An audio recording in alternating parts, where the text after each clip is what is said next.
You're watching SBA Today. With all the latest news, stories, and advice, here are your hosts, Paul Long and Tanya Mazurek. And welcome to SBA Today for the week of December 16th. I am Paul. And I am Tanya. And Paul, what in the heck is everybody talking about this week? Not much. Well, I think there you go. I think everyone's trying to flush out their pipelines for the end of the regular year, and on this one, I did find a few little things on what I call the SBA dark web. There's always a dark web. Per Paul. Per Paul. Right. Our resident geek, Paul, as he likes to call himself. That is correct. Yep. And speaking of that geek, you know that I'm probably one of the only people that actually reads the Federal Register, because I'm always interested, because it always tells us so much about what's coming down the line. And I know you're thinking to yourself, okay, and well, SBA, they're going through a lot of forms, and they're trying to figure out if they want to continue with some of these forms. A lot in the 8A program. They're looking at the 912 because it's still there. Like, it hasn't been retired. We just don't really use it too much. What's the point of it? And then they're also looking at the new 1919. So there again, forms, I think, is something they're looking at to try to make the paperwork less. And we'll see how that goes. But wouldn't that be nice, Paul? The exciting times at the Federal Register. Well, hey, I love the idea of making forms less. Come on, man. That'd be nice. Yep, that is true. Awesome. Well, and the next piece of info or news that we want to share with you guys is brought to you by Brett over at Lumos. And thank you, Brett, for this data. Yep. It's how small businesses decide where to apply for financing. And this is kind of an interesting one. I like this. I like me some data. So does Paul. So here we go. Okay. So how do small businesses choose where to apply for financing? The largest gaps in features influencing that decision are relationships and speed. Check it out. That's right. Relational strength. Banks with existing relationships hold an advantage. So that's the small businesses. If you look at that there, it says the small banks, I guess, are the ones that typically have those relationships with their clients that then translates into, I want to work with you because of the relationship I have with you. Operational speed. Online lenders and finance companies appeal to small business owners that prioritize the fast. Now, let's go to the different boxes here, though. As you see, with existing relationships with the lender, that's going to be the small banks. Makes sense. Paul, does it make sense for you? Oh, 100%. I'm going to put credit unions under small banks. Exactly. Well, of course, absolutely. You're under the small bank, and the large banks. I mean, they've just got so many customers. Oftentimes, the relationship piece kind of falls to the wayside, And then when it comes to the online lenders, it's very transactional. So there's not really typically a relationship built. Then the chance of being funded typically goes to the online lenders, and that makes total sense, right? They're kind of throwing it out there to see what sticks and with whom. Speed of decision or funding also is to the online. I mean, they definitely have their processes down of getting things in and out. Again, it's because it isn't relationship oriented. It's let's get you in and out with your money, right? I mean, that's how I see that. Correct. Which a lot of small business owners like that and want that. Yeah. But is it going to cost more? I go back to the three circles: fast, cheap, and good. Whatever you're talking about. I don't remember. I'm not even going to go there. I could totally go there. I'm not going to. Okay. Large banks for the interest rate. Well, that makes sense as well, right? They've got the funding, they've got the backing. They can certainly do that.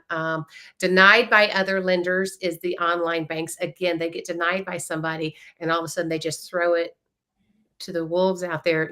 It reminds me of sometimes, where they go in and they just put their name and what they're looking for out there, and then everybody just swarms on top of them. Yep. I did that with health insurance. let me just tell you guys, don't ever do that because I'm still getting freaking calls. Oh, I'm sure. Anyway, and no collateral requirement again is the online lenders. Now, I want to bring up something that's not in this, Paul, that you and I can kind of discuss. I mean, because those numbers all make sense just based on metrics, right? And based on what you Sure. figure out on who has actually done the deal. But I want to talk about Mhm. referrals.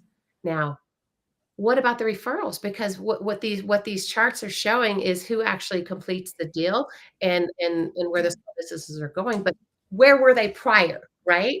And like It's I true. of my deals, and I'm sure you do as well, from other banks and from other lenders that maybe their credit box didn't fit with what that particular business was looking to do. Doesn't make it a bad business, just makes it not a fit for us. I mean, I've sent things out for the Mhm. same exact reason. So what do you think? How do you think that potentially would change these numbers if we had any way to have a metric of that? I actually don't think they would change Oh, really? because here's why. Look at, like, for example, the no collateral requirement. Mhm, mhm, You know, banks in institutions, even in SBA mhm. lending, collateral still sort of important, right? Like, Yes. how far are you going to Yes. stretch that rule on the house? Okay.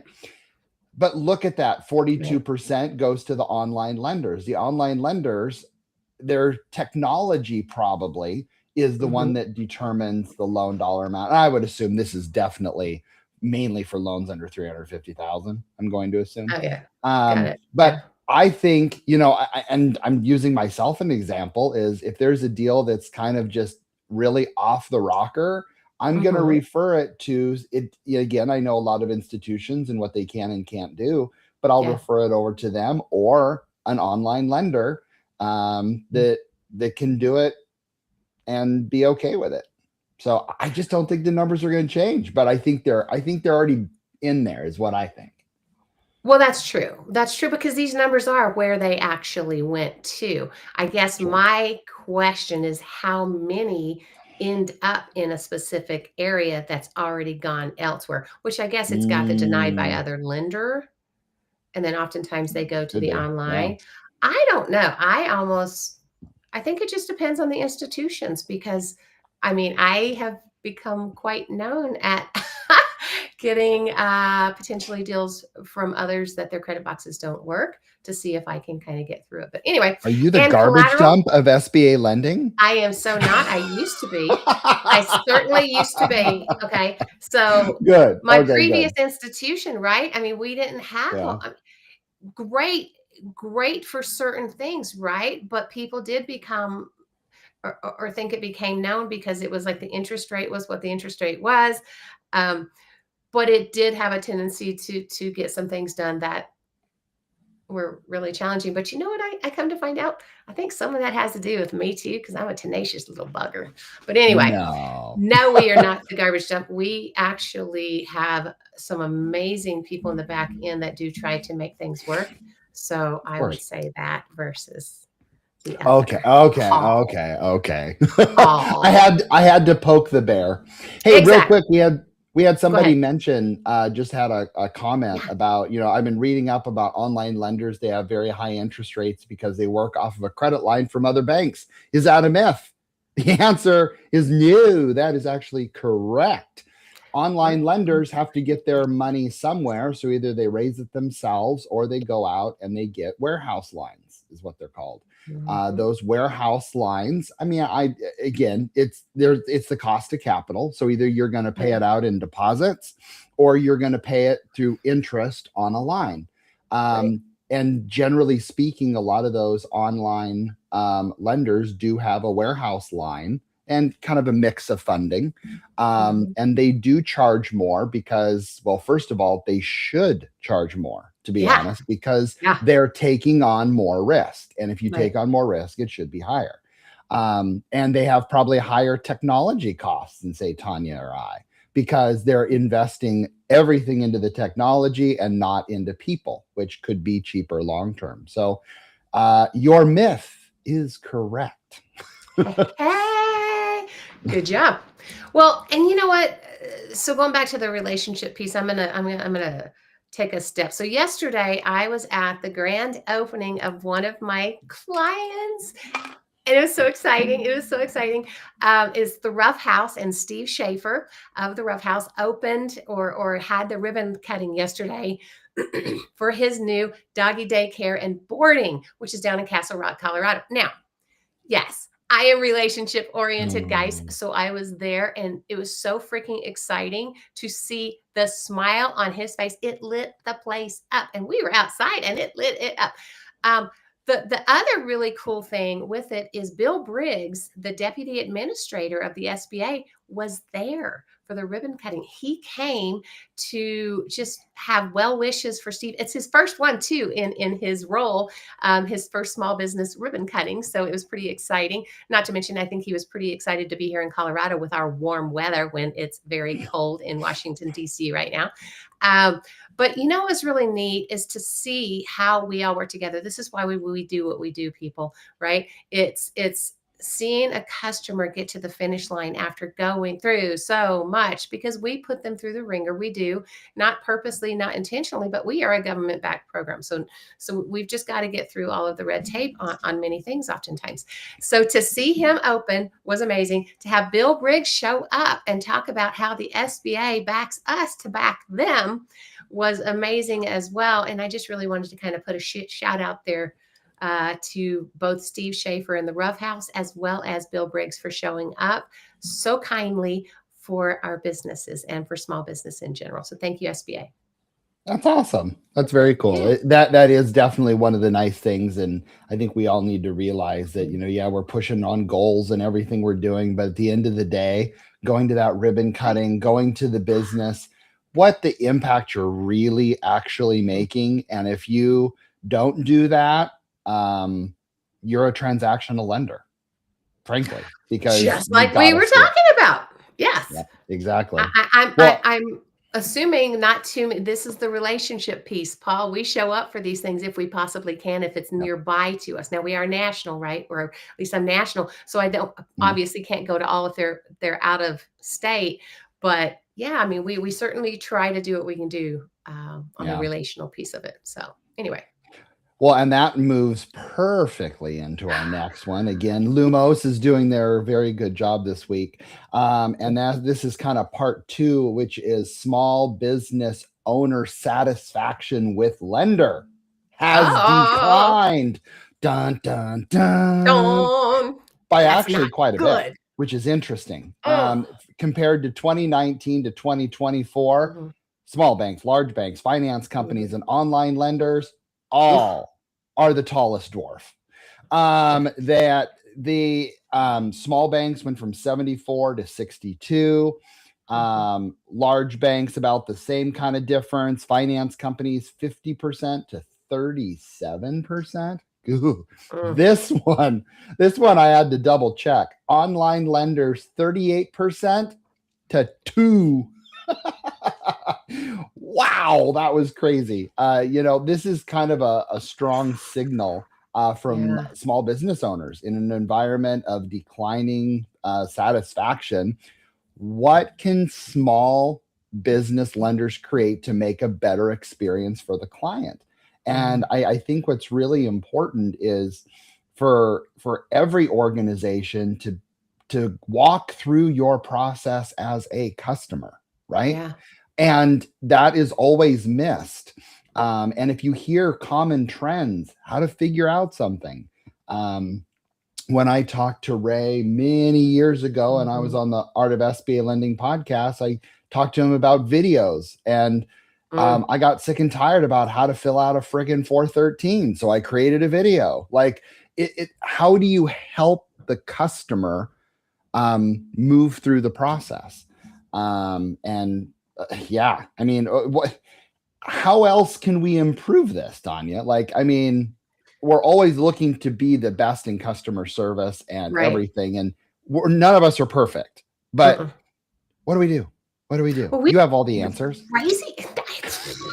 We were just talking about this morning on a call that we had here for our closing department and whatnot. And it's an interesting thing. Like in my mind, you can go through the process and it can be as damaging and painful and slow and whatever it is, but then you get to that closing table and oftentimes the switch can be, or the flip can be switched, the switch can be flipped. Anyway, Yep. you get there, and depending on how that closing process has gone is going to make or break the experience that that customer has. Thank We you. just were having this 100%. conversation. And so oftentimes it doesn't, it's not even always about the people. We can be as nice as we are, but if the process is painful, then that's they're going to be left with, right? But I think another piece of it too is communication. hmm Communication, even when you don't have communication, sometimes is good, because I think so many um, don't reach out and let the borrowers know where we are in the process. And so the borrower's in this la la land or limbo, right? And limbo is a really not fun place to be in. So even if you don't have information as to where it's going, or you've got information that, hey, we're stuck right here, or we're working on this, or whatever it is, right? I think communication's a big one. What about you, Paul?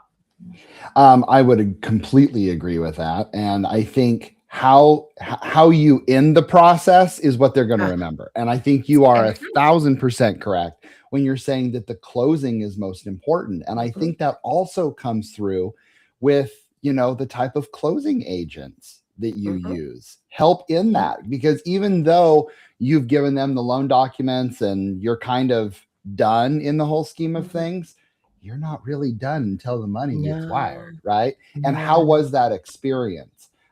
So I think that's an important piece as well. And I think people, if they have a good closing experience, they will totally forget about any oopsie boo boos that happen through there. Oopsie boo-boos. Like for example, one of the things, and I'll just call myself out on this, is one of the things I absolutely hate is when I have to go back to a borrower after closing and say, Oh, yes. so I forgot a signature or an initial. I'm gonna send it to you. Oh my god, I hate it. And I'll Yeah. be honest with you, I had one person where we had to do it 3 times. And I'm Mm. to this day, I still have that there. And Yeah, I am just like I just it's that's how they left the experience, was they couldn't get right. there together. And I'm like, no. Well, but what you just said really means a lot in my book. You know, I always take it to that next human, deeper level, right? You Yeah. actually looked at the process and it affected you, right? So you Yep. created a lesson out of the process. So, it's Yep. the ones out there, I think, that they just keep doing the same thing over and over and over. They don't learn from the experience Yep. and change the process or Agreed. change how that experience ends, perhaps. I think they're the ones that are the challenge. It's going to happen. There are going to be mistakes. There's going to be issues. It's True. inevitable. It's going to happen, Yep. right? But it's how you handle that issue, right? And what part you play in it and where you learn from it to move forward from that point on. I think that's the biggest lesson in all of this. So, And it all comes back to yeah. training. It comes to Yeah. sharing the story with everybody. Mhm. The underwriter needed to hear that story because everything is connected within. And so, So what you're it saying is is the what it left is. hand needs to know what the right hand's doing? Yep, absolutely. And one Really? thing I'm kidding. one thing Yes, I'm of doing, course. and they don't even know that I'm going to give them this Right. plug, but I think it's really important. And that is our friends at Chatterbox, which, by the way, we're always Mm. open to a great sponsor. We Yeah, Chatterbox, come on. I am making everybody on my team take Right. training on everyone else's job. So my Oh, underwriter's nice. going to learn is going to go through the processing part that they have. And Right. so vice versa. Like I know it's kind of like, well, why? Because if you know, then you make it a better experience for the customer because you Mhm. know about every single thing on there. So, yep. No different than what I've talked about before is a loan officer on the front end, such as myself, like a BDO on the front end, also understanding how risk affects a bank and how liquidation goes down and what happens to the customer and all that, because I think that changes how you run your business on the front end as well. It's the same thing with the underwriters and the closers, right? Everybody's got a part to play, but if one hand doesn't know what the other's doing, somehow along the way, we're going to go down the wrong path, right? 100%. And we're the ones creating the problem, not the path itself. The path was there. It's just how we take them down that path. Absolutely. Anyway. Wow. So what else do we have this week? Anything, or what are we going to do? That is it. And we are going on vacation, right? We are. Periodically, we do as well. I think we're just going to take off the rest of this next month. 2 weeks. Correct? Yep, the rest of this month, and we'll be back. I know you the guys are going to 1st of miss us, January. right? I know. Yeah, it's okay. You can still email us and annoy us. That's fine. Absolutely. Absolutely. All right, guys. So we're live here on Tuesday mornings on LinkedIn and YouTube, or wherever you get your podcast. You can find any of our old episodes out there. Go check them out. And our sister show, the BDO show. Paul and I would love to chat with you guys. So reach out to us on our personal LinkedIn pages and connect. Let us know what you'd like us to talk about if there's something new, because boy, we're always open. Sometimes there's weeks when news is just a little late. So if we correct. And even the dark web's quiet. Oh, Lordy Lord. Yes. Right.